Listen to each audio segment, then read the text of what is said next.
Production.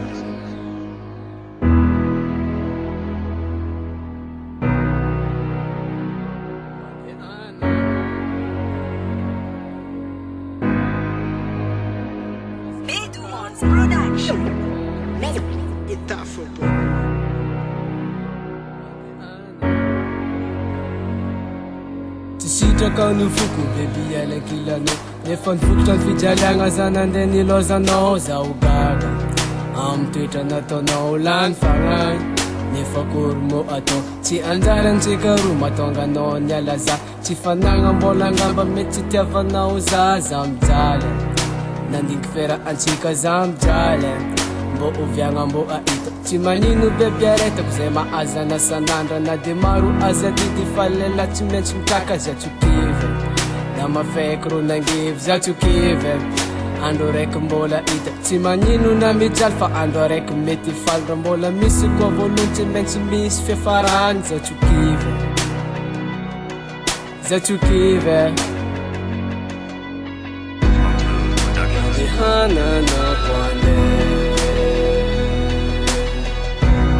pasafakati ftimpuda nadi hanana kwande pasafakati ftimpuda mety ampoizinao ny fiafarako angamba mety tonga tanjogno ny fagniriako yeah nandeha nivola lasa togno na eniova le baba zay voalasa gogno avy anao andeha anampitamby ana efa tsy mila anao mifiaignana fa zay foranena yeah foko jiaby tsy aminao latsadranomasy nandiniky fiainagna taloha yeah veloma beby samy tsara fa nitsika efa tsy anjary efa tsisy fagnafody na tomoagny karakory anao fa za efa tsy mipody bye bye no gale za tsy mila ny tegna marigny alao agnaty foko ny fitiavanao za bebe fa tsisy agnaty foko nady hanana kwande pasafakati ftimpuda nady hanana kwande pasafakati ftimpuda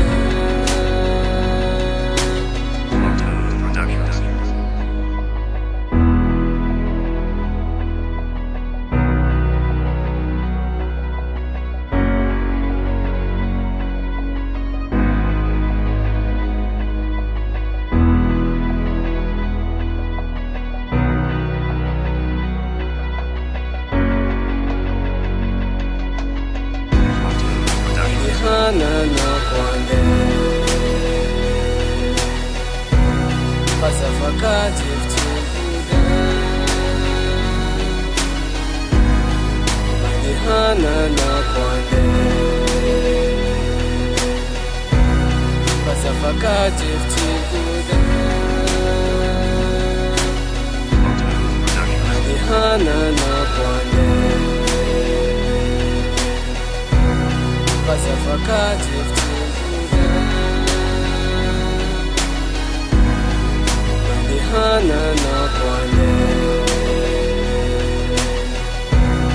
pasafakati